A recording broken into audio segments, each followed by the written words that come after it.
Apa bagusnya saya? Siapa orang ini? Teman atau musuh? Chen Qingyuan menatapnya tanpa keraguan sedikit pun.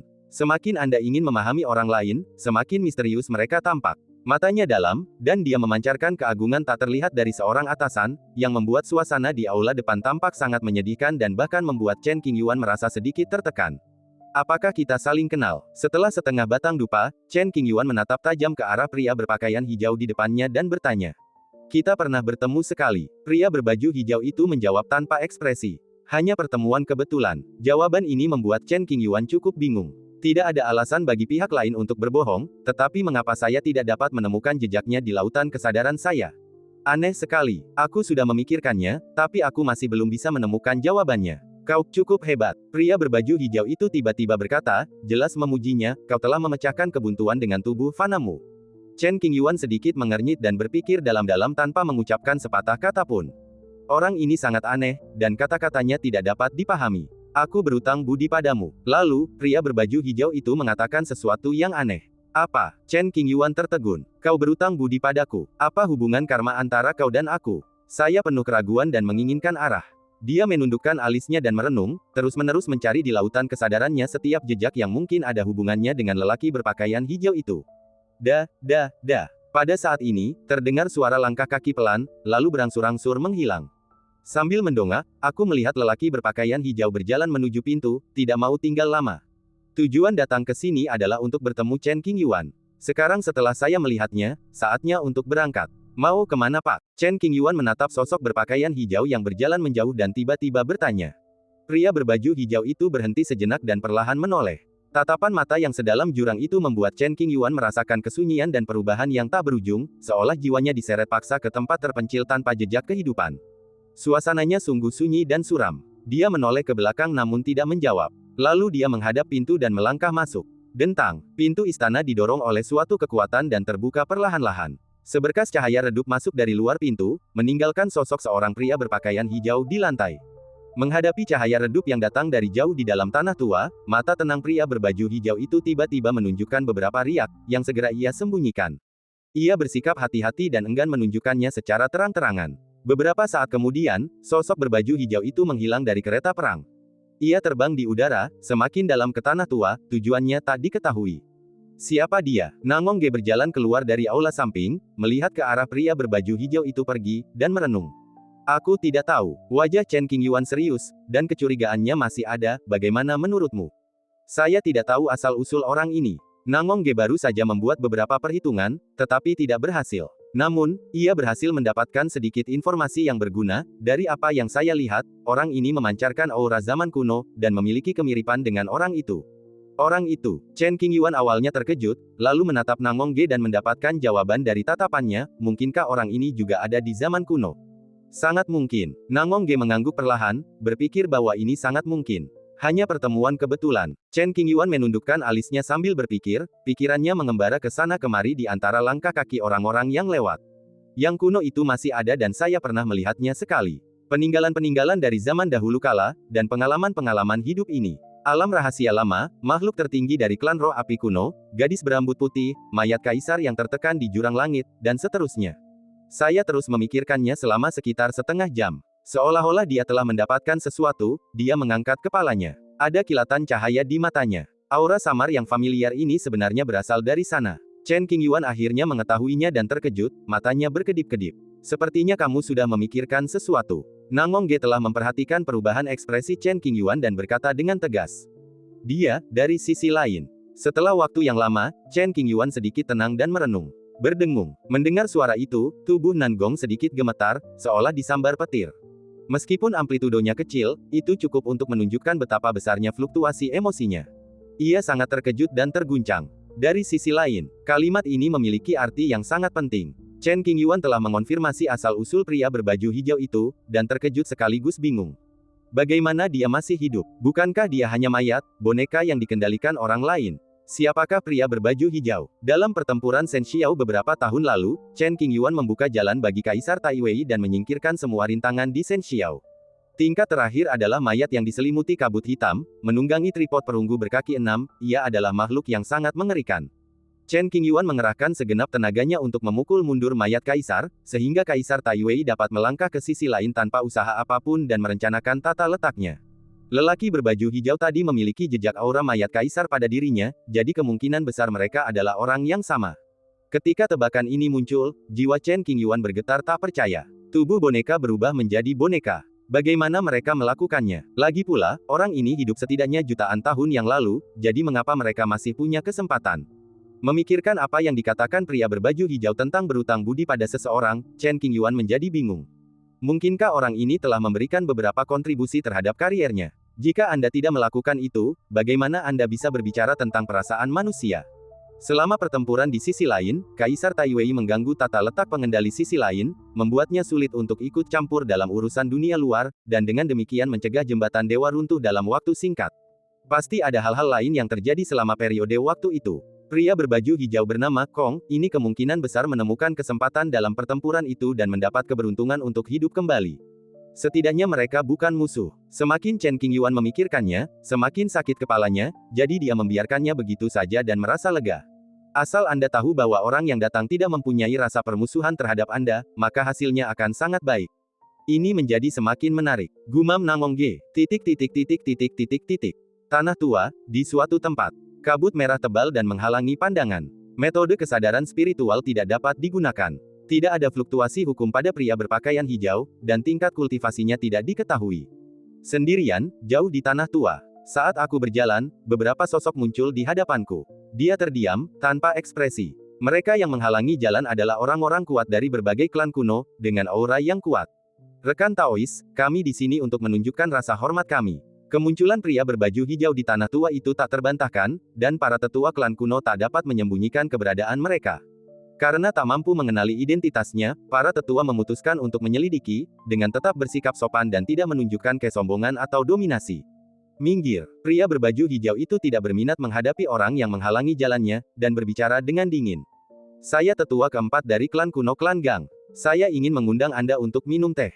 Maukah Anda memberi saya kehormatan? Seorang lelaki tua berjubah gelap melangkah maju dan membungkuk sambil tersenyum. Minggir, nada bicara pria berpakaian hijau itu menjadi semakin dingin. Ia bisa melihat sekilas pikiran-pikiran kecil orang-orang di depannya. Mereka hanya ingin tahu latar belakangnya. Jika mereka mudah diganggu dan menguntungkan, mereka tidak akan bersikap sopan. Keempat tetua klan kuno Yuangang ditatap oleh pria berbaju hijau, dan jiwa mereka seakan-akan jatuh ke dalam gua es, dan mereka tidak bisa berhenti gemetar. Ketakutan yang tak dapat dijelaskan menyelimuti seluruh tubuhnya, wajahnya muram dan dia tidak dapat mengucapkan sepatah kata pun. Sebuah pikiran muncul dari lubuk hati tetua keempat, jika dia mengatakan omong kosong lagi, hidupnya mungkin akan berakhir. Perasaan aneh seperti itu membuat tetua keempat mundur selangkah dan tidak berani berjudi.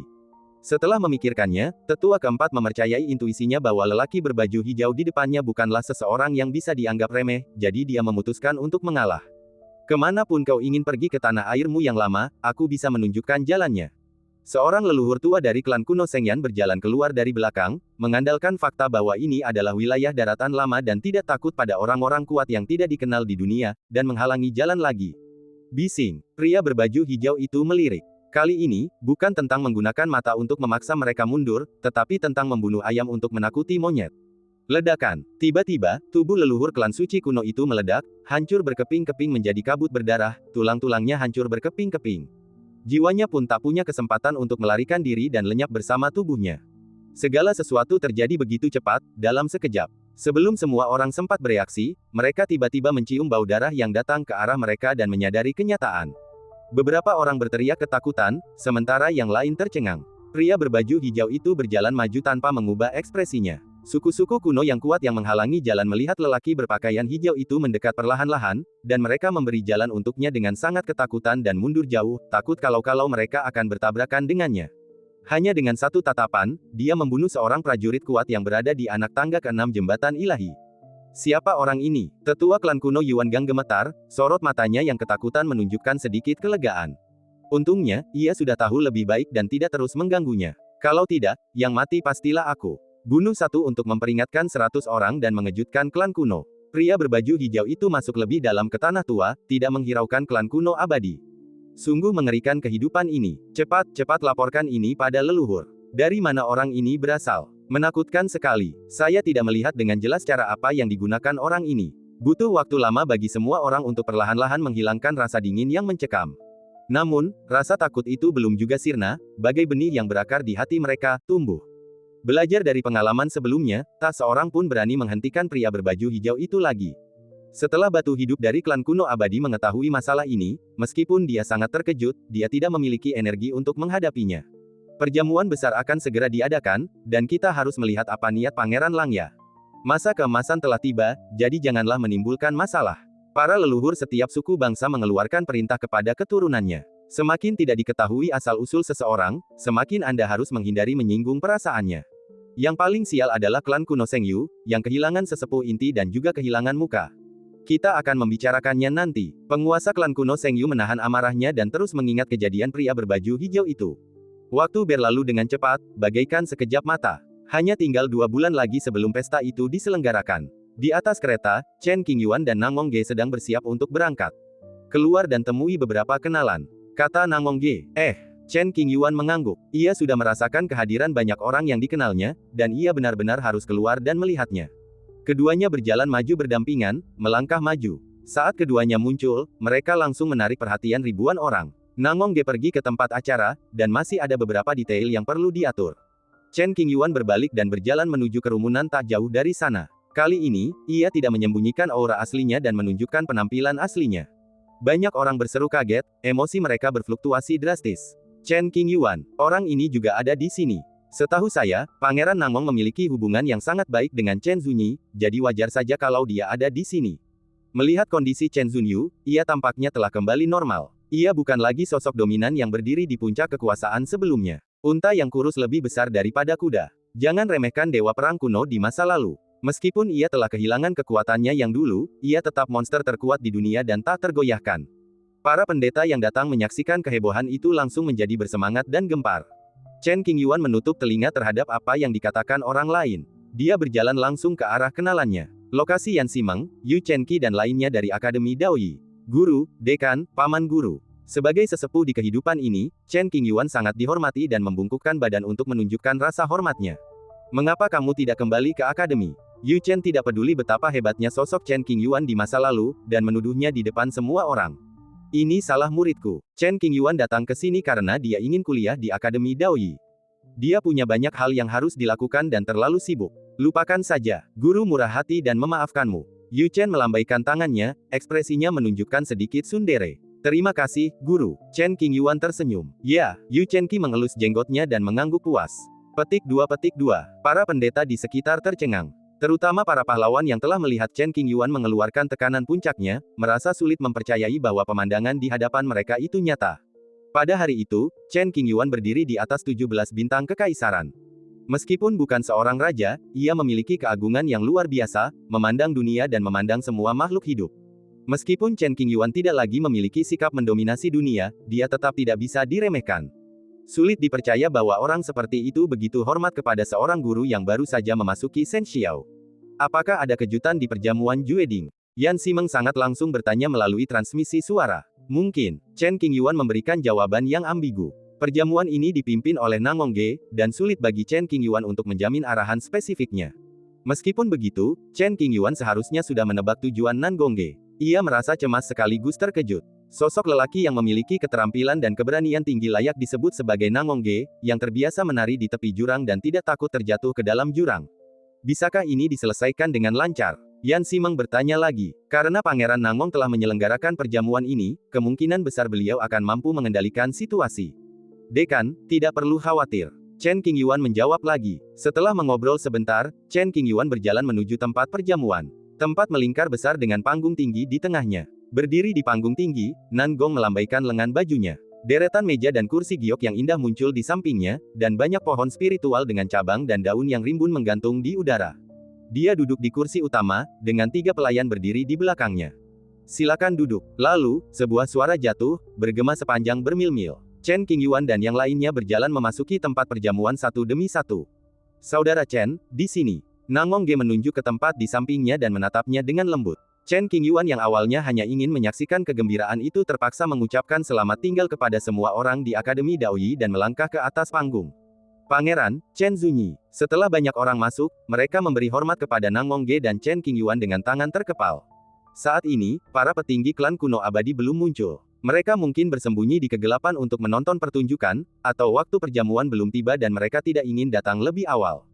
Di ruang perjamuan, batu-batu permata yang sempurna bertatahkan di lantai dan dinding, berkilau terang tanpa kesan vulgar. Batu-batu permata tersebut kontras dengan cahaya yang mengalir dari meja dan kursi giok, membuatnya semakin misterius dan berkilauan. Di tengahnya, sebuah panggung tinggi, dihiasi pepohonan spiritual yang rimbun, dipenuhi kehidupan. Ribuan manik-manik giok seukuran kepalan tangan menggantung di udara, cahayanya berkilauan bagai riak air, menciptakan riak cahaya. Tak kurang dari 10.000 kursi di arena, ditata dengan cermat untuk memastikan tak ada yang terlewat. Di atas meja-meja giok, lukisan-lukisan kuno yang hidup menceritakan kisah-kisah masa lalu.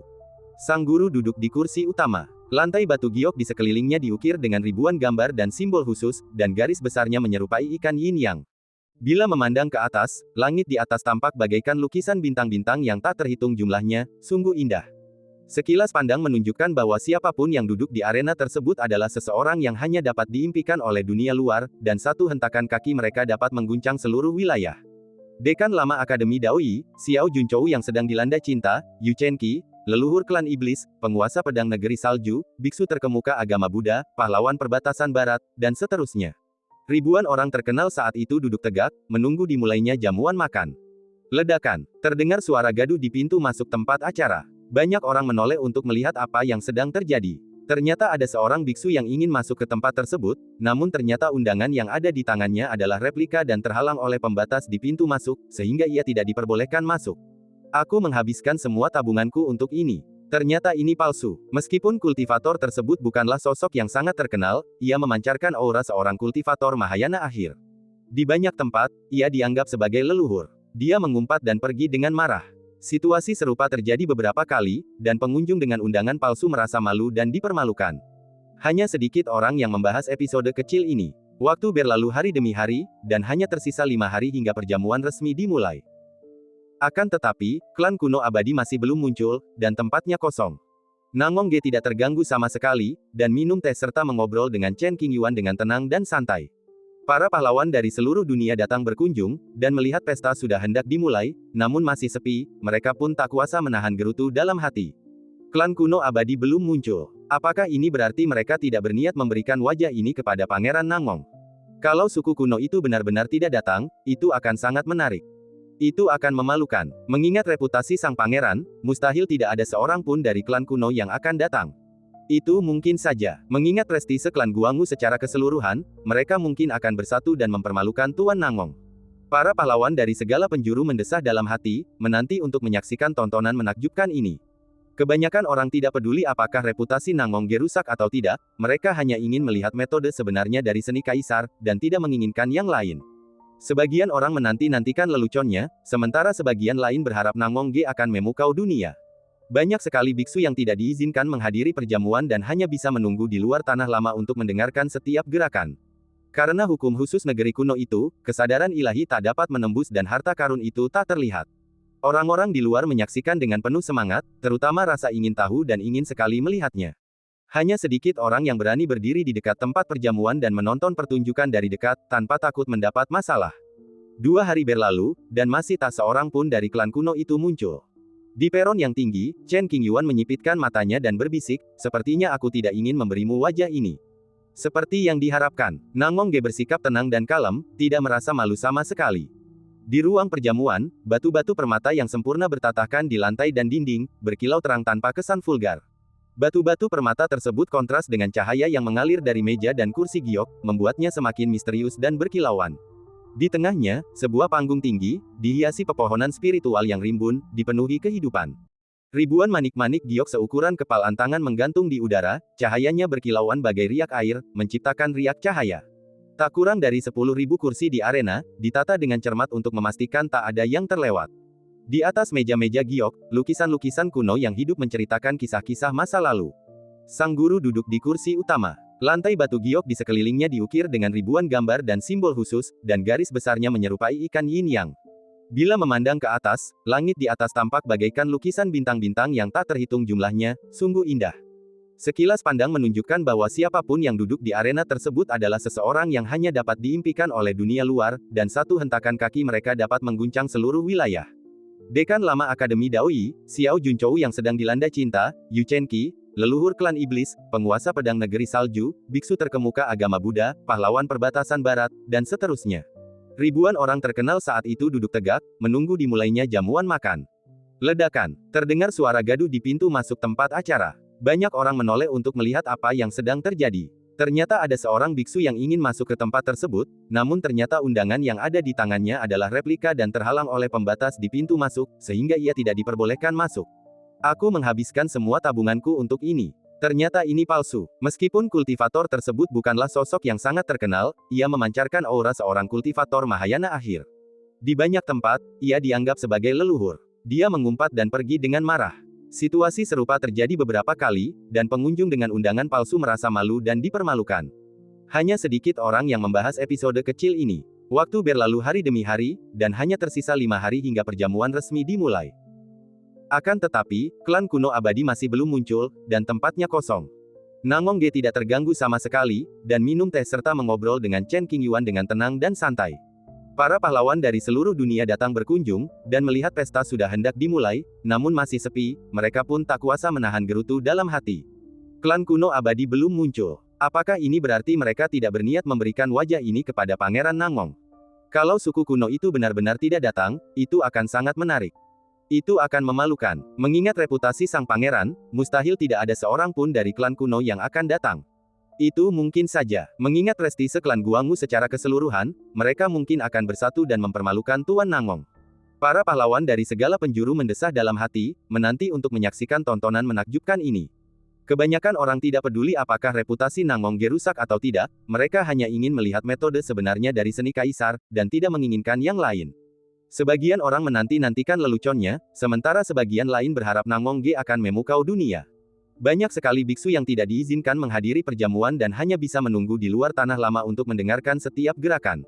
Karena hukum khusus negeri kuno itu, kesadaran ilahi tak dapat menembus dan harta karun itu tak terlihat.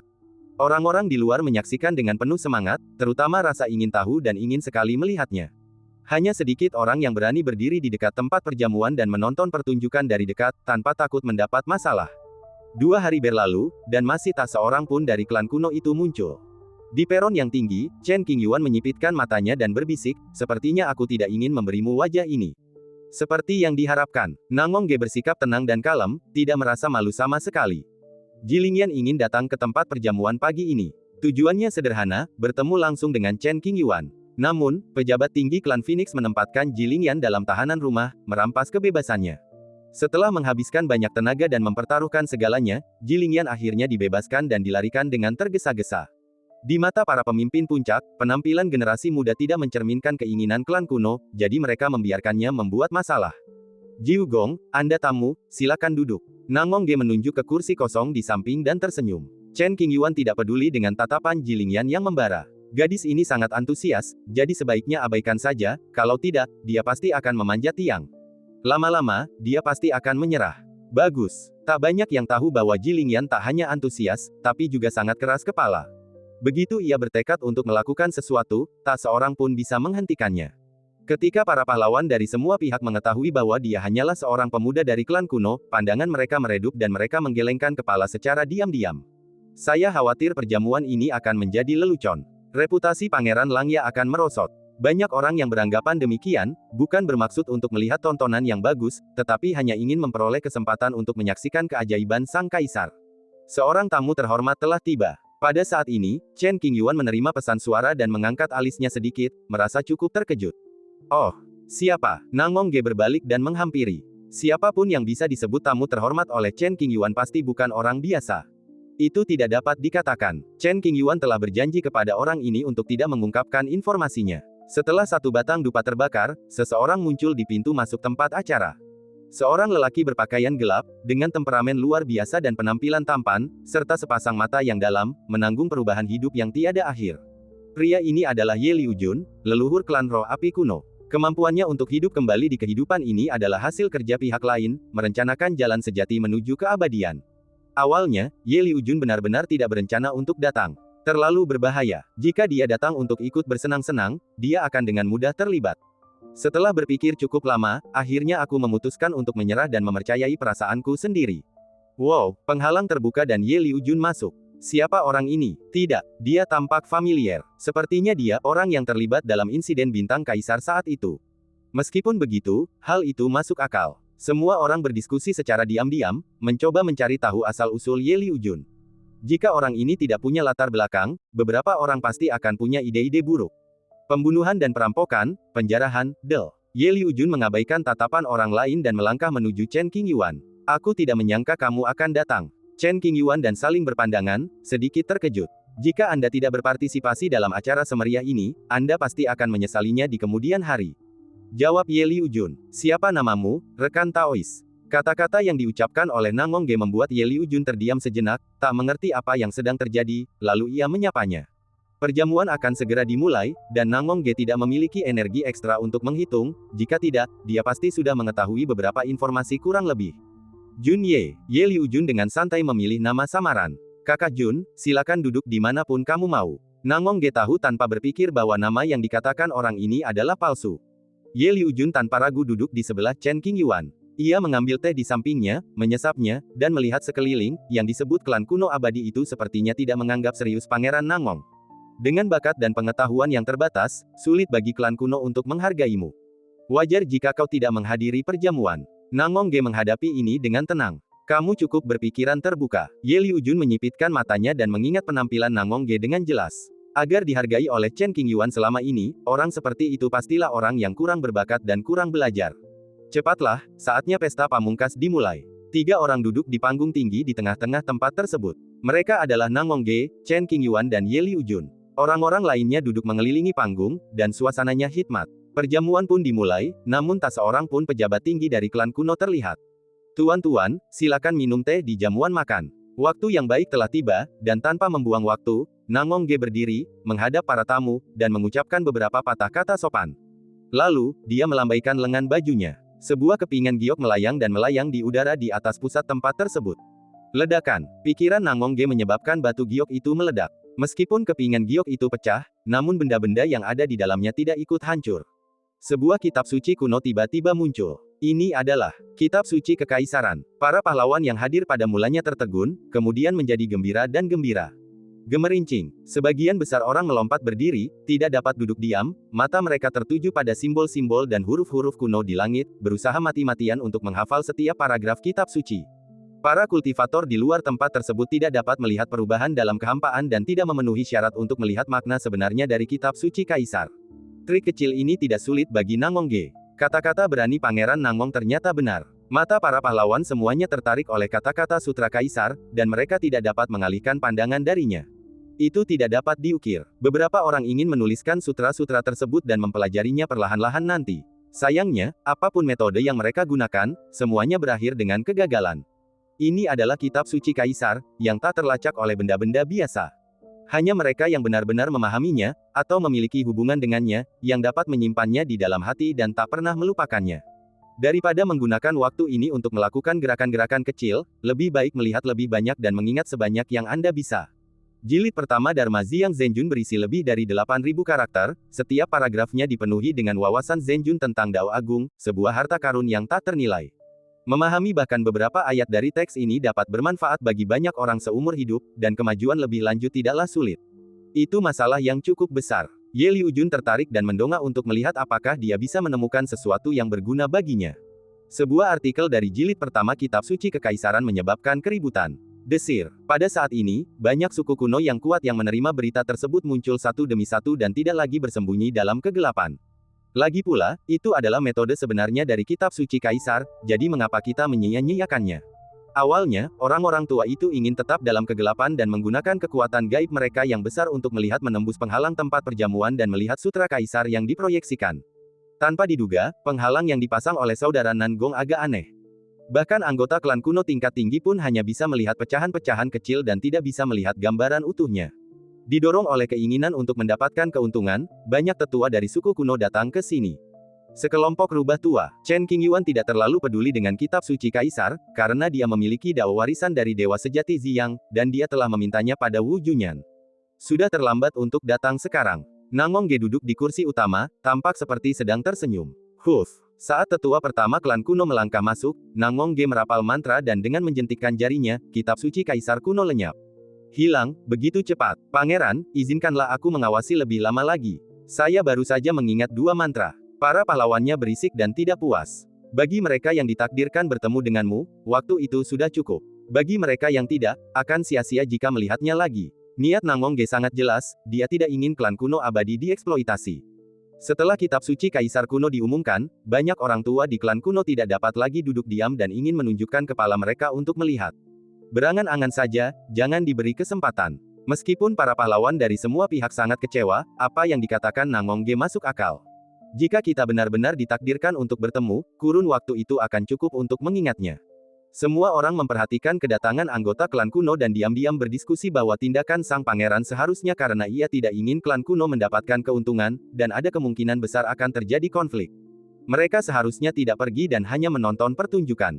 Melihat kitab suci kaisar yang diproyeksikan dalam kehampaan menghilang, para tetua klan kuno mengerutkan kening dan tampak tidak senang. Lebih dari 50 prajurit kuat dari klan kuno telah muncul, dan setidaknya mereka adalah kultivator di puncak tahap Mahayana. Meskipun klan kuno abadi memiliki fondasi yang kuat dan memiliki warisan tertinggi dari leluhur mereka, tidak ada seorang pun yang akan mengeluh karena hanya memiliki sedikit kartu truf, apalagi kitab suci kaisar yang asli. Pada awalnya, para pemimpin klan kuno mencapai kesepakatan untuk tidak tampil di depan umum, dengan tujuan untuk menekan sorotan publik terhadap Nangong Ge dan tidak membiarkan anak muda yang masih nakal itu menempati posisi dominan. Setelah kitab suci kekaisaran dirilis, para pemimpin masing-masing suku berada di luar tempat acara dan tidak dapat melihat keseluruhan teks, hanya beberapa kalimat. Oleh karena itu, setiap suku mengirimkan beberapa tetua untuk segera membacanya. Siapa sangka bahwa Nangong Ge begitu licik sehingga dia tidak ingin memberi kesempatan pada klan kuno untuk mengambil keuntungan. Tuan, apa artinya ini? Seorang lelaki tua berdiri di tempat tinggi dan berbicara dengan nada bertanya. Tempat ini adalah tanah leluhur, dunia yang dikuasai oleh klan kuno, jadi tak perlu terlalu sopan kepada saudara Nangong. Di mata banyak orang, saudara Nangong adalah ikan di talenan, dan hidup atau matinya bergantung pada kemauan klan kuno. Kitab suci kaisar hanya akan terlihat dalam jangka waktu tertentu, dan tidak akan ada penantian lagi. Nangong Ge menghadapi para tetua klan kuno tanpa rasa takut dan tetap tenang dan kalem. Perjamuan yang diselenggarakan pangeran agak lusuh. Seorang lelaki tua dari klan kuno Bulan Ungu mencibir, sarkasme dalam kata-katanya terlalu kentara dan tidak disembunyikan. Setiap orang yang datang ke sini adalah tamu terhormat, jadi bagaimana mungkin kita bicara soal lusuh? Entah itu sarkasme atau ejekan, Nangong Ge tetap tenang dan tidak tergerak. Apakah kau menaruh harapanmu pada klan kuno? Ingat, jangan berharap seperti itu. Seseorang yang kuat dari klan kuno meninggikan suaranya. Klan Kekaisaran Guiyan awalnya ingin melakukan yang terbaik untuk melindungi Nangong Ge, tetapi karena tekanan dari berbagai klan kuno dan janji beberapa keuntungan, mereka menutup mata terhadap perjamuan Jueding. Nangong Ge tersenyum menghina dan tidak menjawab. Kapanpun waktunya, ia tak pernah bisa menganggap klan kuno sebagai pendukung. Mereka hanyalah bidak catur di papan catur dunia besar. Kami mengundang sang pangeran untuk mengunjungi kami di tanah air kami. Perjamuan pamungkas ini berakhir di sini. Leluhur klan Jinsi kuno, dengan aura 7 langkah jembatan ilahi, dan sosok kekar bagaikan gunung kecil. Suaranya serak dan kuat, tidak mencerminkan usianya. Wow, kata-kata ini bergema di setiap sudut aula perjamuan, mengejutkan para pahlawan dari semua sisi dan membuat hati mereka bergetar, menahan napas dan menjadi sangat gugup.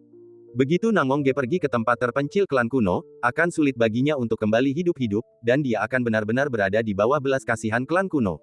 Kalau kamu tidak pergi, apakah kamu bisa menolak? Beberapa biksu tidak bisa menahan diri untuk tidak melirik Raja Tianyong dan yang lainnya. Semua orang tahu bahwa Raja Tianyong dan Nangong Ge memiliki hubungan yang sangat baik. Namun, di dunia luar, Raja Tianyong memiliki beberapa kekuatan pencegah. Namun, ini adalah tanah leluhur, dan situasinya sangat berbeda. Tidak, Nangong Ge menggelengkan kepalanya perlahan dan berbicara sambil tersenyum. Kami mengagumi kemampuan Anda, Yang Mulia. Selama Anda bekerja sama, kami tidak akan membahayakan nyawa Anda. Seseorang menjaminnya. Dengan segala hormat, saat Anda menginjakan kaki di tanah tua ini, Anda tidak lagi memiliki kualifikasi untuk bernegosiasi dengan kami. Orang lain melontarkan beberapa pernyataan yang arogan. Nangong Ge, kalau kamu berperilaku baik, mungkin kamu masih bisa keluar dari tanah asalmu dengan selamat. Kalau tidak, kami punya banyak cara untuk membuatmu berperilaku baik. Tampaknya klan kuno abadi bermaksud memperbudak Nangong Ge dan menjadikannya pelayan khusus, khususnya untuk menyimpulkan kejadian dan mencari keuntungan bagi klan kuno. Nangong Ge sama sekali tidak terganggu dengan apa yang dikatakan orang-orang tua ini. Ia berbalik dan mengobrol dengan Chen Qingyuan di sampingnya, merasa santai dan nyaman. Kak Chen, akhir-akhir ini aku jatuh cinta pada kucing dan anjing, terutama anjing roh tipe salju dari Kikiansing. Mereka lucu dan setia. Sambil berbicara, Nangongge menggambar dengan pena jarinya, menguraikan bentuk seekor anak anjing. Kelihatannya bagus sekali, jawab Chen Qingyuan. Memiliki anjing jauh lebih mudah. Setelah diadopsi, ia akan setia dan tidak akan pernah mengkhianatimu. Tidak seperti sebagian orang di dunia ini, yang bahkan setelah menerima bantuan besar, bisa saja melawan hati nuraninya dan melakukan hal-hal yang menjijikkan. Hati manusia itu kompleks, jauh dari kemurnian hewan dengan kecerdasan yang lebih rendah. Bisik Nangongge, masuk akal. Chen Qingyuan mengangguk pelan dan mengganti topik pembicaraan, pakaianmu lumayan bagus. Kainnya apa? Di mana kamu membelinya? Aku tidak tahu soal itu. Aku harus bertanya langsung pada pelayan yang melayaniku. Nangongge menjawab dengan serius. Petik 2. Para tetua klan kuno yang menyaksikan kejadian ini mengerutkan bibir mereka erat-erat, dengan ekspresi tidak senang, beberapa garis hitam muncul di wajah mereka, dan kemarahan di mata mereka. Perilaku seperti itu jelas menunjukkan bahwa mereka tidak menganggap serius klan kuno itu. Para pahlawan dari segala penjuru mencium aroma bahaya yang mencekam, tubuh mereka menegang, dan mereka tak berani bicara. Menghadapi raksasa seperti klan kuno abadi, bahkan para perkasa dari jembatan ilahi pun ketakutan dan tak berani menyinggung. Raja Tianyong, Yan Simeng dan lainnya jelas siap berperang. Apapun yang terjadi, Chen Qingyuan dan Nangongge harus dilindungi. Pada saat kritis, berjuanglah untuk hidupmu. Duduk di panggung tinggi, Ye Liujun ditatap oleh beberapa orang dengan tatapan tajam dan dingin, dan dia merasa tidak nyaman seluruhnya. Hei, kalian berdua, gunakan trik apapun yang kalian punya, tapi jangan menyeretku ke dalam kekacauan ini. Ye Liujun datang untuk menonton pertunjukan dan tidak ingin menjadi mangsa. Ye tua, kau datang ke sini atas kemauanmu sendiri. Aku tidak memaksamu. Chen Qingyuan berbalik dan tertawa terbahak-bahak. Lalu ia berkata dengan penuh arti, bagaimana kalau kau berbelas kasih dan membantuku? Enyahlah. Ye Liujun mendengus dingin. Karena Ye Liujun berani ikut bersenang-senang, dia pasti punya cara untuk keluar dari sini tanpa cedera. Jangan lupa, orang ini membawa senjata kekaisaran berbentuk peti mati. Tempat ini adalah tanah tua, dan dengan identitas Ye Liujun sebagai leluhur, mudah baginya untuk memobilisasi kekuatan asli klan roh api kuno. Menggunakan origin untuk mengaktifkan pasukan kekaisaran sudah cukup untuk menumpas semua penjahat. Namun, begitu Ye Liujun menggunakannya, identitasnya akan terungkap, dan apapun yang dia lakukan di masa depan, dia akan diperhatikan oleh dunia, membuatnya tidak nyaman untuk bergerak.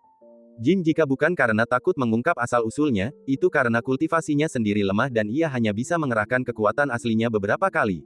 Hanya ketika ia mencapai jembatan ilahi, ia bisa benar-benar mengendalikan situasi dan tidak perlu khawatir. Tuanku, saya minta maaf.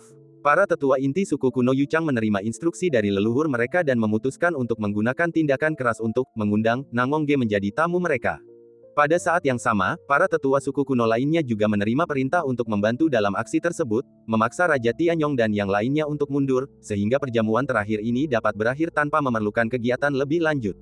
Ledakan. Seketika itu juga, para pemimpin klan kuno bersiap untuk bertindak, dan tekanan yang mengerikan pun meletus, seketika memenuhi ruang antara langit dan bumi, menyebabkan banyak orang yang hadir merasakan hawa dingin di sekujur tubuh dan ekspresi ketakutan.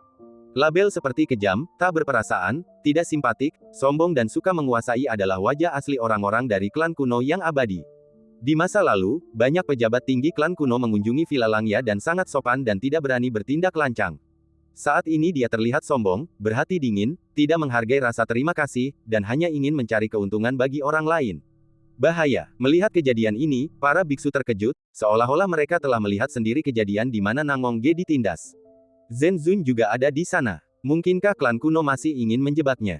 Klan kuno abadi telah memastikan bahwa Chen Qingyuan tidak lagi dalam kondisi prima. Mereka mungkin sedikit waspada terhadapnya di dunia luar, tetapi mereka sama sekali tidak takut di negeri asal. Perkelahian akan segera terjadi. Semua orang merasa kedinginan, seperti ada batu besar yang menggantung di hati mereka, berpikir bahwa pertempuran besar pasti akan terjadi selanjutnya. Perjamuan pamungkas akan segera menjadi lelucon. Banyak sekali orang yang berpikiran demikian dan merasa sangat menyesal. Sekalipun metode perhitungan Nangongge tak tertandingi di dunia, ia tidak akan sanggup menahan kekuatan dahsyat klan kuno abadi. Para tetua klan kuno punya ide cemerlang. Selama mereka bisa mengendalikan kakak Nangong, pasti ada cara untuk memaksanya menceritakan semuanya, termasuk jilid pertama kitab suci kaisar yang baru saja dipublikasikan. Pastikan saja Nangongge masih hidup, tidak masalah jika tangan atau kakinya patah. Ledakan. Para tetua klan kuno melancarkan serangan dengan kekuatan kursif mereka. Saat itu, Raja Tianyong, Yan Simeng, dan yang lainnya berdiri tegak di tempat tinggi, siap untuk memulai. Amitabha, saya ingin menasihati semua donatur untuk menghargai perdamaian dan tidak menggunakan kekerasan. Kepala biara Buddha itu mengenakan jubah sederhana, dengan kedua tangannya ditangkupkan dan cahaya keemasan muncul dari punggungnya. Dasar sekumpulan bajingan tua yang tidak tahu malu. Liu Nansheng, penguasa Istana Bunga Pir, memarahi dengan ekspresi dingin. Yan Simeng dan yang lainnya memasang ekspresi serius, mengerahkan seluruh kekuatan spiritual mereka, siap menyerang kapan saja. Tiba-tiba suasana di tempat kejadian menjadi amat muram dan tegang. Reng Xuan, kamu sudah marah begitu lama, sudah waktunya untuk kembali. Seorang tetua inti klan kuno Yuking menatap Huo Reng Xuan, nadanya berwibawa dan hikmat. Aku tidak punya hubungan apapun dengan klan kuno Yuking. Huo Reng Xuan berdiri di kaki panggung batu giok, mengenakan gaun biru muda yang menonjolkan lekuk tubuhnya yang anggun. Ia berkata dengan dingin, kalau kau benar-benar ingin memaksakannya, kita tetap musuh. Berani sekali kau, tegur sesepuh klan kuno Yuking. Kamu sangat munafik. Dahulu kala, klan kuno Yuking ingin membawa Huo Reng Xuan kembali ke klan, dan mereka begitu sopan dan hormat. Namun sekarang, di negeri asal mereka, mereka begitu muak dengan wajah mereka. Kau memiliki darah klan Yuking kuno di dalam dirimu, dan ini tidak bisa diubah, kata tetua itu lagi. Kalau aku punya cara di masa depan, aku pasti akan melakukan transfusi darah dan ekstraksi sumsum tulang. Ini noda terbesar dalam hidupku. Terlahir di klan Yuking kuno, Huo Reng Xuan menganggapnya sebagai aib. Kau, tak ada harapan. Tetua itu geram, menggertakkan giginya. Kau telah mewarisi kehendak kaisar leluhur. Jika kau tidak mengabdikan diri pada klan kuno, maka kekuatan warisanmu akan dilucuti. Jelas, klan kuno Yuking tidak keberatan menyingkirkan metode pewarisan yang dibawa oleh Huo Reng Xuan. Sekalipun akan menimbulkan kerugian atau risiko kegagalan, mereka harus melakukannya. Lagi pula, para pemimpin puncak klan kuno membutuhkan pewaris yang patuh, bukan pengkhianat seperti Huo Reng Xuan. Huo Reng Xuan memasang ekspresi dingin di wajahnya dan mengabaikannya. Hampir selesai, coba saya lihat tata letaknya. Di panggung Yu, Chen Qingyuan menatap para pahlawan klan kuno dan berkata dengan tenang. Baiklah, kata Nan Gongge sambil berhenti mengobrol dan menghabiskan teh di sampingnya, tak ingin menyia-nyiakannya. Ye Liu Jun, yang duduk di dekatnya, perlahan menyipitkan matanya, ingin melihat apa yang mampu dilakukan oleh Nan Gongge, yang dikenal sebagai ahli strategi yang tak tertandingi. Maukah kau? Dalam situasi ini, Ye Liu Jun merasa minum teh bukanlah ide yang baik, jadi dia mengeluarkan 2 teko anggur berkualitas dan berkata kepada Chen Qingyuan. Ya, Chen Qingyuan menerimanya dengan senang hati. Keduanya duduk di tempat duduk terbaik, menyeruput anggur berkualitas dan memperhatikan perubahan situasi di pesta perjamuan. Nan Gongge berjalan perlahan, mengenakan jubah brokat hitam dengan lengan bersulam berbentuk awan. Rambut panjangnya diikat seperti mahkota, tampak lembut dan anggun. Tuan-tuan, silakan minggir. Kata-kata ini diucapkan kepada Raja Tianyong dan lainnya. Pangeran, Raja Tianyong berbalik, alisnya dipenuhi kekhawatiran yang mendalam. Jika ia mundur, orang-orang kuat dari klan kuno akan memanfaatkan kesempatan itu untuk menyerang, dan Nan Gongge akan berada dalam bahaya. Tidak apa-apa, aku tahu apa yang harus kulakukan. Panggung telah disiapkan, dan Nan Gongge harus menyanyikan sebuah lagu agar para tamu tidak merasa bahwa perjalanan mereka sia-sia. Melihat ekspresi percaya diri dan tenang di wajah Nan Gongge, Raja Tianyong, biksu tua dan yang lainnya ragu-ragu sejenak, lalu mundur beberapa langkah, dan memusatkan perhatian mereka, siap menggunakan kekuatan gaib mereka untuk melindunginya kapan saja. Harus kuakui, karaktermu sungguh kuat.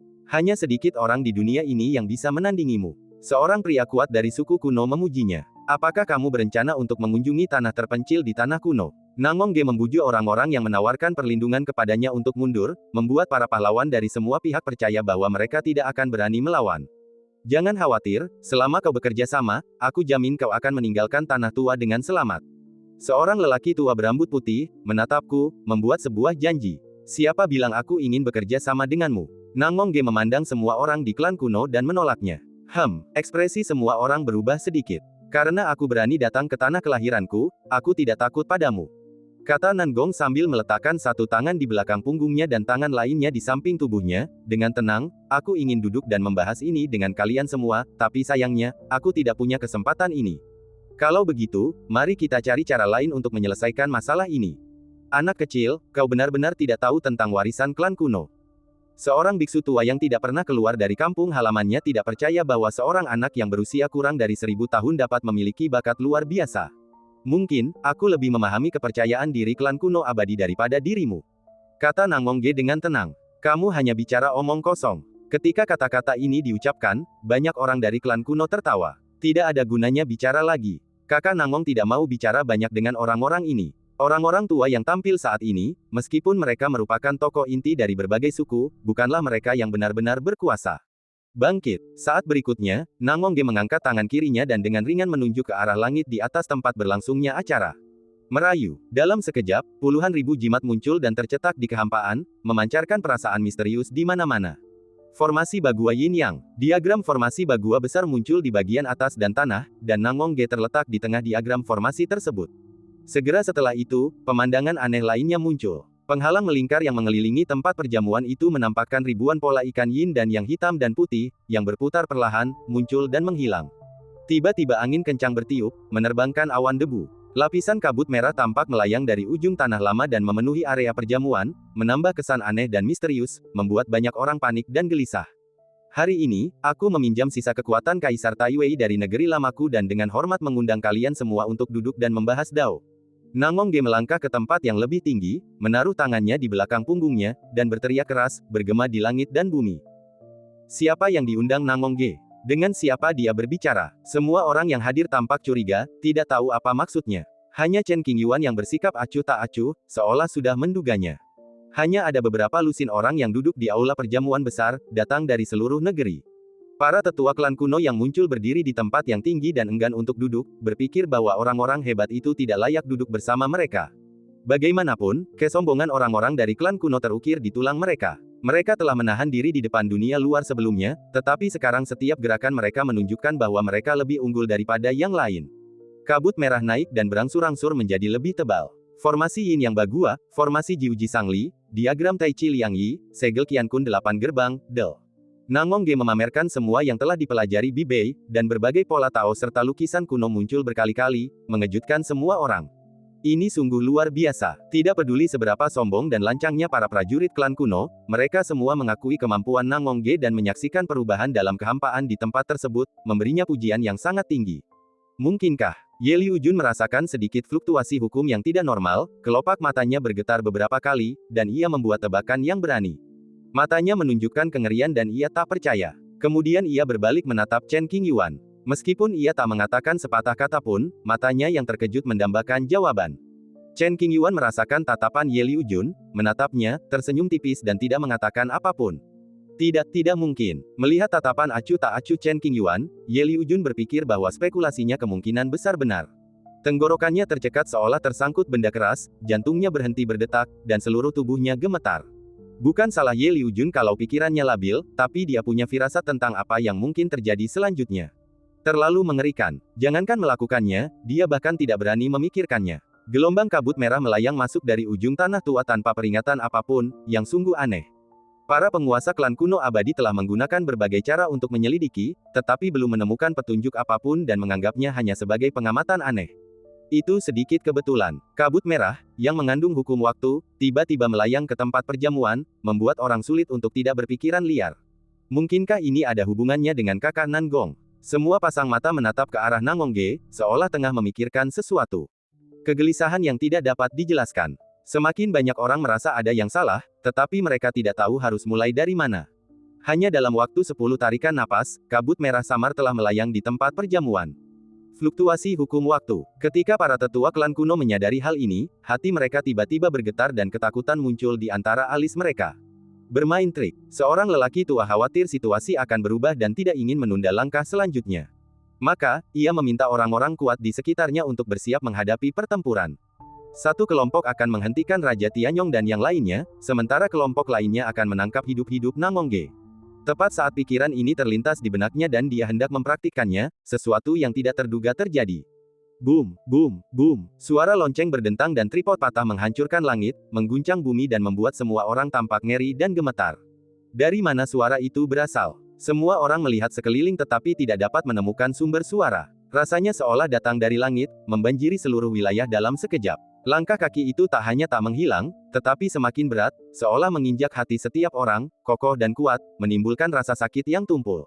Gunakan momentum untuk memata-matai, dan melawan arus waktu. Mendengar suara ini seperti genderang perang, Ye Liujun membenarkan spekulasi awalnya. Ujung jarinya bergetar beberapa kali, dan matanya berbinar. Ia bergumam dalam hati, bakat Nangongge tak tertandingi dalam sejarah, puncak kesempurnaan. Tingkat pertumbuhannya mengerikan. Chen Qingyuan menatap punggung Nangongge dan bergumam. Menengok ke belakang, Nangongge menghabiskan banyak energi untuk menghitung pemandangan zaman kuno. Kemudian, ia memata-matai jejak perang kuno dan zaman kuno. Pupil mata dewa alaminya meledak, dan ia menjadi buta dan terluka parah. Namun kini mataku hanya sepasang mata telanjang biasa. Kemudian, ia menyentuh kekuatan terlarang dan bahkan berani mendeteksi jejak kaki perempuan berambut putih itu. Perilakunya tak ubahnya menari di tepi langit dan gemetar di gerbang neraka. Kini, Nangongge telah melakukan suatu tindakan yang mengagumkan dan heroik, yang pasti akan tercatat dalam sejarah dan menjadi legenda. Entah itu klan kuno yang abadi atau makhluk hidup di dunia fana, selama sisa hidupnya, setiap kali nama Nangongge disebut, dia pasti akan merasa kagum dan menyebutnya sebagai orang yang memiliki bakat luar biasa. Boom, boom, boom. Suara langkah kaki itu makin lama makin keras, dan jantung banyak orang berdebar kencang mengikuti suara itu, dan tubuh mereka menegang tanpa sadar. Kabut merah melayang dan melewati penghalang tempat berlangsungnya acara. Samar-samar tampak ada sesosok di kabut merah. Siluet samar itu membuat sekelompok pendeta ketakutan. Kekuatan waktu memadatkan sosok manusia, mungkinkah? Para petinggi klan kuno mengetahui banyak rahasia. Ketika mereka melihat situasi ini, mereka jelas teringat sesuatu dan terkejut, lalu ragu untuk berbicara. Wow, setelah beberapa kali menarik napas, kabut sedikit menghilang, dan sosok di dalamnya berangsur-angsur menjadi lebih jelas. Seorang lelaki setengah baya mengenakan pakaian brokat hitam dengan motif naga yang disulam di atasnya serta pegunungan dan sungai yang berkelok-kelok di sudut-sudutnya. Ia tinggi dan bermahkota. Meskipun wajahnya samar, ia memancarkan keagungan yang tak tergoyahkan. Pada kedua sisi dahinya terdapat tonjolan yang sedikit menonjol, seperti tanduk naga mini. Pada wajah dan kulit yang terbuka, Anda kadang-kadang dapat melihat kilauan aneh sisik naga. Tidak sulit untuk menebak bahwa orang ini pastilah anggota klan naga. Keagungan sang kaisar seluas galaksi. Sekalipun tidak dilepaskan dengan sengaja, ia tetap mencekik jiwa semua orang dan membuat mereka gemetar ketakutan. Raja Naga berpakaian hitam datang dari sungai waktu yang panjang. Setiap langkahnya mengguncang langit dan bumi. Keagungan dan keagungan raja yang tak terbatas menunjukkan martabatnya. Bayangan waktu kaisar kuno. Ketika orang-orang dari klan kuno melihat pemandangan ini, mereka menatap Raja Naga berjubah hitam yang muncul dari kabut dengan ketakutan di mata mereka. Beberapa dari mereka berteriak ngeri, sementara yang lain berdiri di sana dengan linglung. Ini adalah tanah tua, tempat hukum waktu masih berlaku, yang diciptakan oleh Kaisar Taiwei.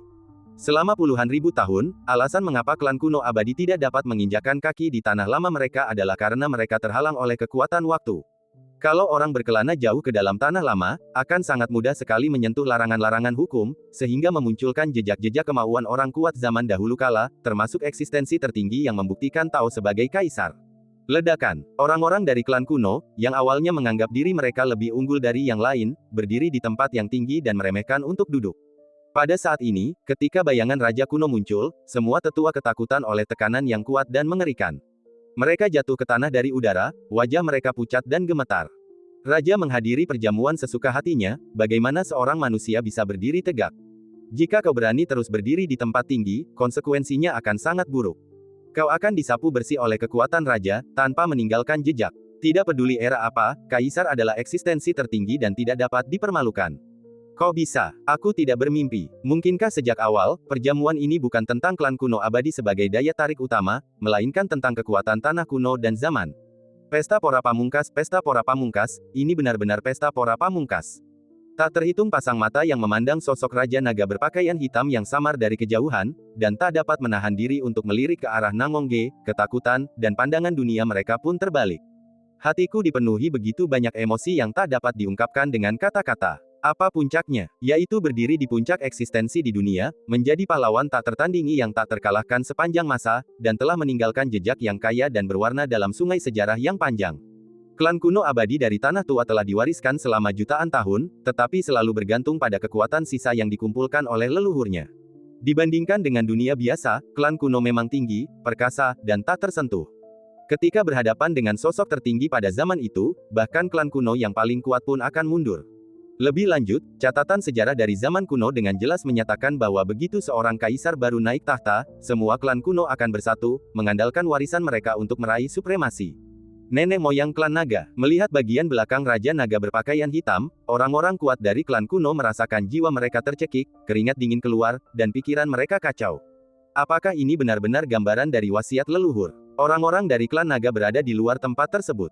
Karena hubungan Lao Hei dan Chen Qingyuan yang sangat dekat, mereka enggan menunjukkan wajah dan mengamati secara diam-diam. Bagaimana cara Nangongge memanggil para pahlawan kuno dan penyesalan sejarah? Siapapun yang ingin mencari jawaban atas pertanyaan ini akan terkejut dan kognisinya akan terbalik.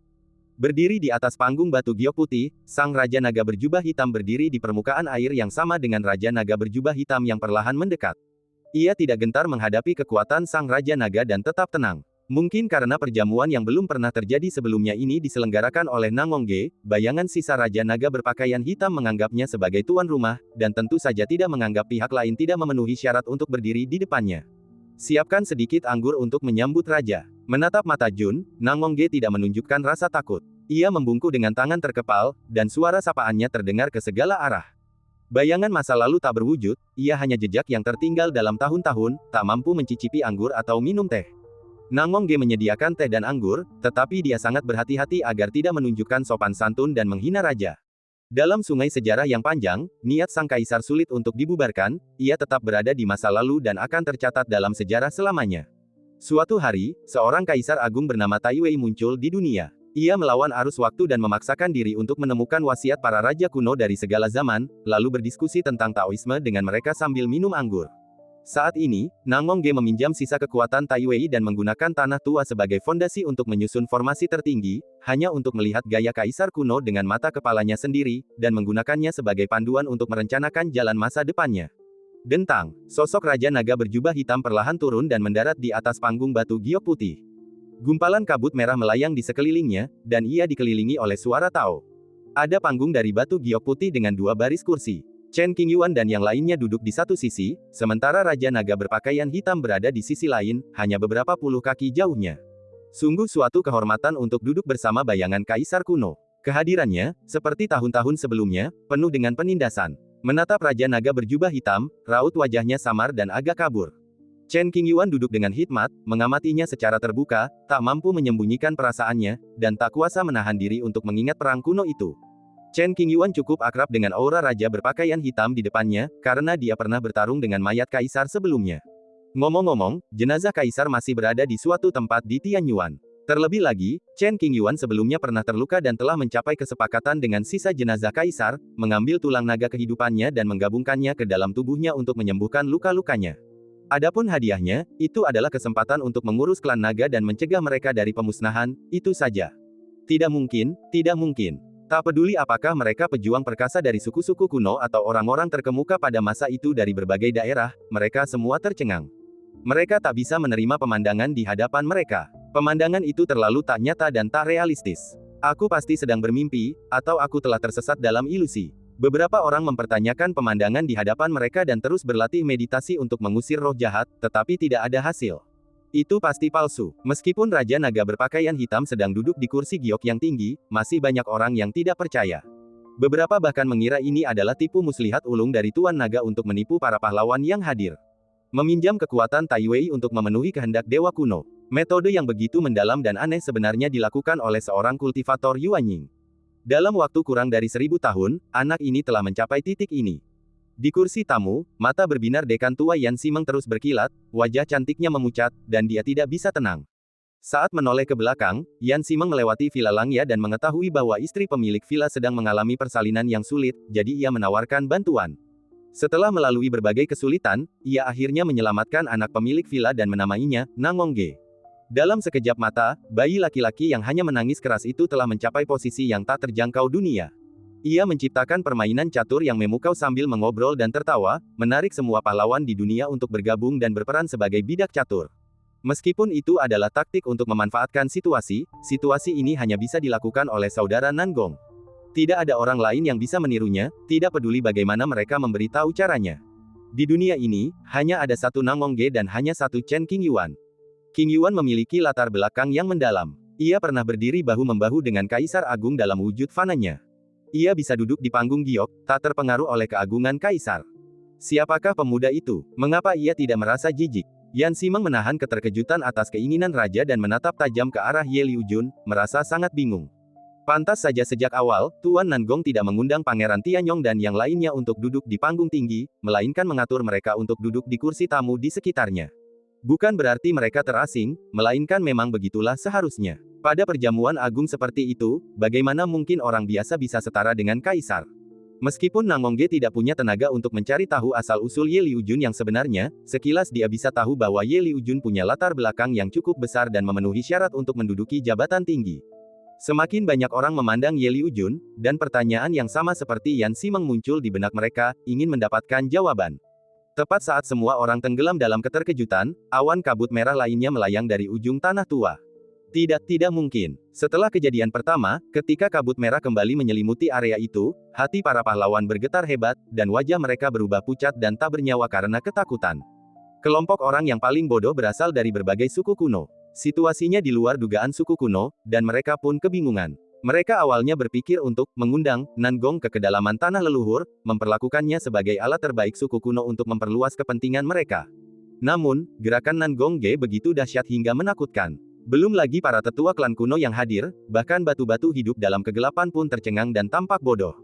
Aku pasti sudah gila. Seorang tetua dari klan kuno melirik kabut merah yang melayang di atas, lalu menatap Nangongge yang berdiri di langit.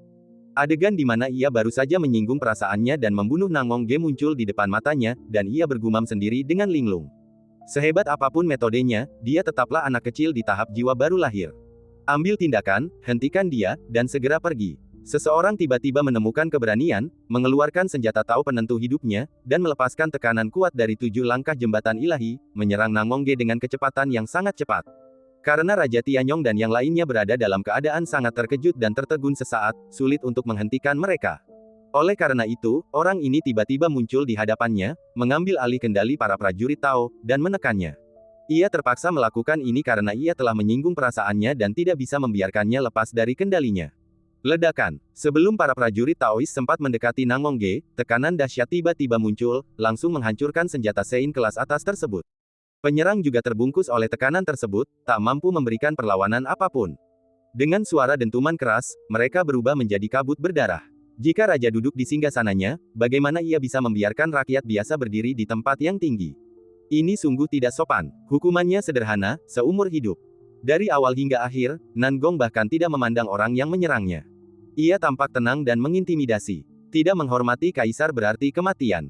Bahkan bayangan kaisar, yang muncul dari sungai sejarah yang panjang, pun seperti ini. Lelaki tua itu, yang telah mencapai 7 langkah jembatan ilahi, langsung terbunuh, bahkan tanpa sempat berteriak. Kehidupan ini sudah berakhir, jadi berhati-hatilah di kehidupan selanjutnya. Namun, jiwanya telah runtuh dan kesadarannya telah hancur, jadi saya khawatir tidak akan ada kehidupan selanjutnya. Ketika semua orang melihat kejadian ini, mereka ketakutan dan berkeringat dingin. Orang-orang yang paling panik tidak lain adalah berbagai klan kuno. Pada titik ini, situasi sudah di luar kendali klan kuno abadi. Tidak ada yang tahu apa yang akan terjadi selanjutnya. Tidak, itu tidak palsu. Kekuatan Kaisar Agung, inilah kekuatan Kaisar yang sesungguhnya, bukan tipuan belaka dari Tuan Nangong. Apa yang harus saya lakukan sekarang? Ini melibatkan kehendak Kaisar kuno. Ini di luar kemampuan kita untuk menyelesaikannya. Biarkan para leluhur segera turun tangan. Seseorang mempertaruhkan nyawanya untuk menguji situasi spesifik perjamuan itu, dan seketika semua orang kuat dari klan kuno terbangun. Mereka tidak lagi ragu dan sangat terkejut. Para pemimpin klan kuno sedang mengamati situasi di perjamuan. Awalnya, beberapa barang antik tua ragu, mengira bahwa Tuan Nangong telah melakukan semacam ilusi tingkat tinggi dan sedang bermain trik. Siapa sangka keagungan kekaisaran benar-benar menyelimuti seluruh tempat itu. Para lelaki tua yang bersembunyi di sudut-sudut gelap menggigil, keringat terus mengucur dari dahi mereka. Mereka menyekanya berulang kali, tetapi tak kunjung bersih. Sebelum semua orang sempat pulih dari keterkejutannya, sesuatu yang lebih mengejutkan terjadi. Kabut merah melayang dan melewati penghalang. Cahaya keemasan muncul dari kabut, disertai tekanan kuat, melonjak seperti ombak besar, langsung membanjiri tempat tersebut. Seorang pria berjalan di jalan emas, dan kabut merah menyebar ke kedua sisi dengan sendirinya. Pengunjung itu mengenakan jubah brokat gelap bersulam simbol-simbol kebangsawanan. Rambutnya diikat seperti mahkota, dan alisnya tampak heroik. Wajahnya tampak kabur, mungkin terkikis oleh kekuatan waktu, dan sulit untuk sepenuhnya menampilkan sikapnya yang tak terkalahkan sebelumnya. Dia melangkah maju dengan dominasi yang luar biasa, mengguncang langit dan bumi. Berdengung. Tiba-tiba, sebuah penglihatan aneh muncul. Cahaya keemasan menyelimuti seluruh wilayah, seluas 3 juta meter. Di atas 9 langit, tampak pemandangan ribuan istana kuno, menindas dan penuh keagungan kerajaan. Semua orang melirik sekilas dan segera menundukkan kepala, merasakan sakit yang menyengat di mata dan sakit kepala yang hebat. Siapapun yang terus menonton akan dianggap tidak hormat kepada kaisar dan akan ditindas, tanpa peluang untuk bertahan hidup. Raja kuno yang hanya ada dalam buku-buku kuno menunjukkan sosoknya yang tak tertandingi saat ini. Semua orang sangat terkejut, seolah-olah mereka sedang memimpikannya mimpi besar, dan perasaan mereka tak terlukiskan. Siapa ini? Para tetua suku kuno itu seakan-akan ada sesuatu yang tersangkut di tenggorokan mereka, suara mereka serak dan gemetar. Cahaya keemasan membuka jalan, penampakan aneh di istana-istana kuno, ada banyak catatan tentang situasi seperti itu dalam teks-teks sejarah, tetapi kemungkinan hanya ada satu raja yang terkait dengannya. Beberapa orang tua mulai mencari buku-buku kuno dan segera menemukan petunjuk. Kaisar Changhong, makhluk kuno yang legendaris. Ada yang menduga bahwa tatapan matanya bersifat positif. 3 juta tahun yang lalu, Kaisar Pencerahan kalah ribuan kali dalam pertempuran melawan rekan-rekannya, tetapi ia memenangkan satu pertempuran krusial itu, melampaui ekspektasi semua orang saat itu. Ia berdiri di puncak dan berkuasa penuh.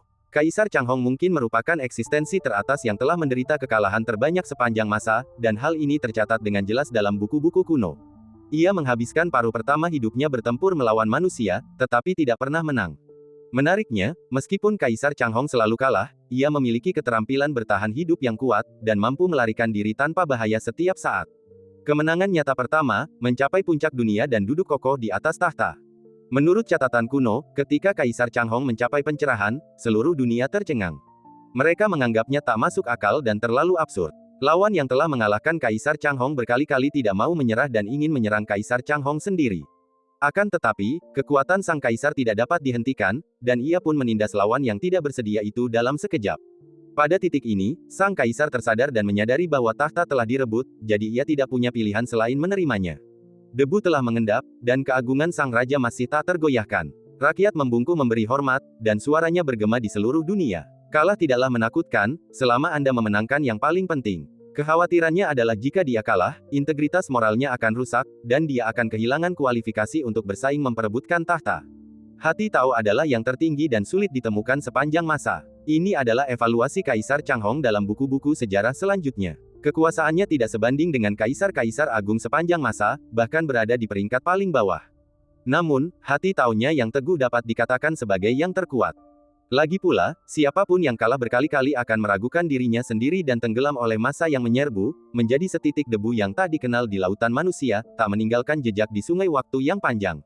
Setiap langkah Kaisar Changhong sangat menginspirasi, dan ia pernah menjadi idola para biksu di kemudian hari. Mereka menjadikannya tujuan dan pantang menyerah. Selama mereka masih hidup, mereka akan terus berjuang untuk meraih kesuksesan dan menjadikan hidup mereka di dunia ini berharga. Silakan duduk. Sebelumnya, Nangong Ge pernah mengintip Sang Buddha dan menyinggung sebuah tabu, jadi ia secara alami menyadari asal-muasal hantu waktu ini. Ia membungkuk dan berbicara dengan hormat. Sua, dalam sekejap mata, Kaisar Changhong mendarat di panggung batu giok putih dan duduk di samping Dewa Naga berpakaian hitam. Bayangan kedua kaisar kuno itu duduk di atas panggung. Para kultivator di sekitar mereka berada di bawah tekanan yang luar biasa. Mereka gemetar sesekali, wajah mereka pucat, dan mereka jelas ketakutan. Seharusnya sudah berakhir sekarang. Banyak orang berpikir demikian. Pemandangan seperti itu sungguh mustahil dicapai oleh orang biasa di dunia. Sungguh mengejutkan dan belum pernah terjadi sebelumnya. Kabut merah di tempat perjamuan tidak menghilang, dan konsentrasinya masih meningkat perlahan. Ini juga berarti ada lebih banyak tamu yang akan datang. Sekelompok orang linglung, dan sekelompok orang merasa jantung mereka hendak melompat keluar dari tenggorokan. Beberapa tetua suku kuno yang berada di tengah lapangan kakinya gemetar dan tidak dapat berdiri lebih lama lagi, sehingga mereka berencana untuk duduk di kursi tamu di dekatnya. Ledakan. Akan tetapi, saat para pendeta tua itu hendak duduk, mereka didorong mundur oleh suatu kekuatan yang kuat dan hampir terjatuh. Apa artinya? Semua orang tampaknya tidak mengerti apa yang sedang terjadi. Apakah Anda tidak mengizinkan kami duduk di kursi tamu?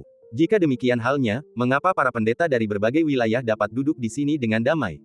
Terlebih lagi, banyak pengunjung hanya memiliki tingkat kultivasi jembatan ilahi setengah langkah, dan bahkan ada beberapa kultivator di puncak Mahayana. Kultivator Mahayana puncak itu tidak menyelinap masuk, melainkan telah menghabiskan banyak uang untuk membeli undangan asli.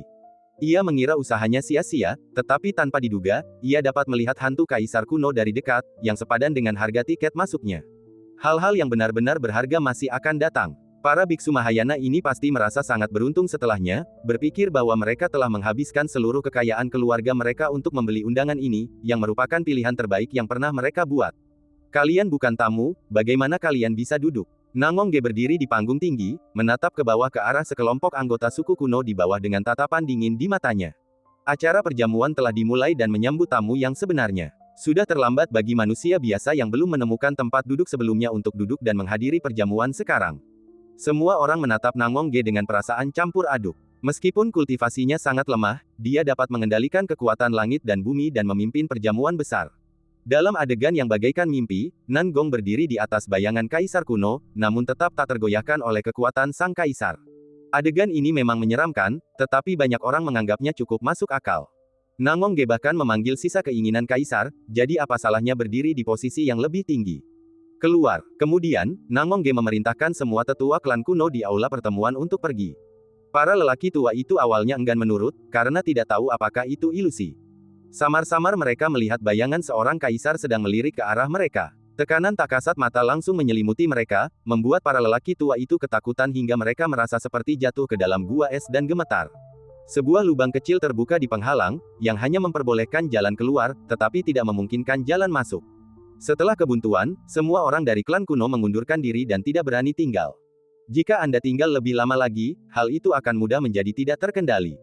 Gemuruh, gemuruh. Tiba-tiba badai muncul dan terdengar banyak suara. Ada lebih dari 1.000 orang yang datang dari kedalaman tanah kuno, dan orang-orang tua yang memimpin mereka adalah penguasa sebenarnya dari klan kuno. Para leluhur dan pemimpin klan saat ini dari setiap suku muncul satu demi satu. Klan Naga, klan Kaisar Guiyan, klan kuno Huoling, klan kuno Dingxuan, dan seterusnya. Nak, akhir-akhir ini aku sibuk sekali. Aku terlambat dan melewatkan jamuan makan malam. Maaf, maaf. Patriark Guiyan melangkah maju sambil tersenyum. Ia membungkuk kepada Nangongge dengan raut wajah penuh permintaan maaf yang mendalam. Ya, aku tidak sengaja tidur siang dan datang terlambat. Nenek moyang klan naga datang sendiri dan berbicara dengan keras. Ketika mereka mengetahui bahwa bayangan leluhur klan naga akan datang ke perjamuan, semua orang di klan gempar dan dipenuhi penyesalan. Jika mereka tahu akan seperti ini, mereka pasti akan memperlakukan Nangongge dengan serius dan akan datang menunggunya 10 jam yang lalu. Kami salah membaca waktu. Mohon maaf. Sebagai permintaan maaf, saya menawarkan hadiah kecil. Para pemimpin berbagai kelompok etnis tidak tahu malu dan menawarkan hadiah hanya untuk mendapatkan izin masuk. Duduk bersamamu, minum teh, dan berbicara tentang filsafat. Siapa yang tidak menginginkan kehormatan seperti ini? Banyak anggota tingkat tinggi dari klan kuno merasakan penyesalan yang mendalam, dan sekali lagi mengubah pandangan mereka terhadap Nangongge. Anak laki-laki ini adalah monster dan tidak dapat dinilai dengan akal sehat. Apakah sudah terlambat untuk meminta maaf sekarang? Carilah tempat di mana tidak ada seorang pun, bahkan untuk berlutut. Beberapa anggota tingkat tinggi dari klan kuno mengepalkan tangan mereka, bersemangat untuk melangkah masuk ke tempat tersebut dan berpartisipasi dalam perjamuan pamungkas ini. Mendengarkan kata-kata kaisar yang sebenarnya adalah berkah tertinggi. Keberuntungan ini disingkirkan oleh klan kuno abadi, dan mereka menginjaknya dengan keras beberapa kali, tidak meninggalkan jalan keluar. Mendengarkan permintaan maaf yang tulus dari leluhur klan kuno, Nangongge hanya meliriknya dan mengabaikannya. Semua orang berdiri di luar pembatas tempat tersebut, merasa agak canggung. Zizi, klan kekaisaran Guiyan tidak punya niat buruk padamu, kalau tidak, mereka tidak akan menyiapkan tempat untukmu. Aku benar-benar terlambat karena ada sedikit keterlambatan. Kepala Guiyan ingin menjelaskan lebih lanjut dan menceritakan kepadanya tentang tata letak tempat perjamuan, jelas ingin menambahkan penghargaan bagi dirinya sendiri. Manfaat-manfaat yang disebut itu semuanya tidak ada artinya jika dibandingkan dengan peluang-peluang yang dimiliki sang kaisar. Namun, klan kekaisaran Guiyan mengabaikan janji yang dibuat oleh berbagai klan kuno, dan hanya ingin menyelesaikan kesalahpahaman dengan Nangongge dan berdamai. Saya pernah menghitung jumlah senjata kekaisaran yang hilang untuk klan kekaisaran Guiyan dan memberikan nasihat, menyelamatkan nyawa leluhur klan Anda dari penguburan di jurang iblis. Nangongge sangat menyadari dendam antara Qi Guo dan Qi Guo. Semua yang terjadi di masa lalu telah diselesaikan dengan mencari tempat yang lebih baik untuk perjamuan. Saya tidak lagi memiliki hubungan dengan klan kekaisaran Guiyan. Oko. Mendengar ini, kepala suku Guiyan menjadi sangat cemas. Ia berteriak keras dan mengeluarkan banyak hadiah berharga. Sayangnya, Nangongge bahkan tidak melihatnya, seolah-olah dia tidak mendengarnya. Perjamuan telah dimulai, mengapa tidak mengundang semua tamu terhormat dari seluruh waktu dan ruang untuk hadir? Chen Qingyuan menatap kabut merah yang perlahan melayang dari jauh dan mendesak. Baiklah, Nangongge menoleh ke belakang dan mengangguk sedikit. Saya, rakyat jelata, kini meminjam sisa kekuatan Kaisar Agung Taiwei untuk dengan hormat mengundang kalian semua ke perjamuan ini. Kemudian, Nangongge mengaktifkan formasi khusus yang didirikan di sini dengan seluruh kekuatannya, sehingga hukum waktu di Tanah Lama tidak lagi terlalu kacau, dan kelompok kabut merah datang dengan cepat. Di masa lalu, Kaisar Agung Taiwei menggunakan kekuatan supernaturalnya yang luar biasa untuk membuka jalur sungai waktu yang panjang, dan kembali ke masa lalu selama 5 juta tahun. Ia mampu berdebat dengan para tokoh besar zaman dahulu dan tidak pernah kalah. Tanah Lama merupakan medan perang besar yang menghancurkan musuh 1 juta tahun lalu, dan kekuasaan Kaisar Taiwei masih ada di sana hingga saat ini. Dentang, suara lonceng bergema melintasi pegunungan dan sungai sejauh ribuan mil. Sebuah tangan raksasa merobek kubah langit, dan retakan besar di langit tiba-tiba muncul. Kekuatan dahsyat seluas samudera luas menyembur keluar dari celah-celah, mengguncang bumi tua dan meretakkan tanah. Mereka yang berada di luar lokasi berada di bawah tekanan luar biasa. Para biksu biasa yang datang untuk menyaksikan kemeriahan itu langsung berlutut di tanah. Seluruh tubuh mereka terasa seperti ditindih oleh gunung-gunung raksasa yang tak terhitung jumlahnya. Tulang-tulang mereka mengeluarkan suara krek, dan butiran-butiran keringat seukuran kacang terus bermunculan, membasahi pakaian mereka. Mereka yang kurang beruntung dan lemah tidak sanggup menahan keagungan yang datang dari sungai waktu yang panjang, dan mereka pun mati dengan darah mengalir dari seluruh lubang tubuh mereka. Mundur, jangan tinggal di sini. Para pemimpin klan kuno segera mengeluarkan perintah dan mundur ratusan ribu mil secepat mungkin. Mereka kemudian menggunakan harta karun klan yang paling berharga untuk menangkal kekuatan kekaisaran yang luar biasa yang menyebar.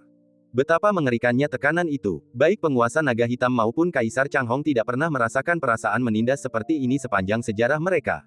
Siapa itu? Mengangkat tangannya, ia merobek langit, seolah melampiaskan ketidakpuasannya terhadap dunia ini. Sebuah tangan yang terjulur dari langit telah memenuhi semua orang dengan ketakutan yang luar biasa. Merobek langit tanah lama, kekuatan penindasan meletus. Tidak lama kemudian, sosok itu perlahan melangkah keluar dari celah langit. Dia mengenakan gaun biru sederhana. Rambut hitamnya tidak diikat, tetapi dibiarkan berkibar bebas dan tak terkendali.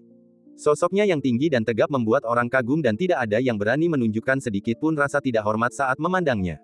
Chen Qingyuan langsung mengenali kaisar berjubah biru saat melihatnya. Pupil matanya sedikit mengecil, ujung jarinya sedikit gemetar, dan emosinya jelas berfluktuasi.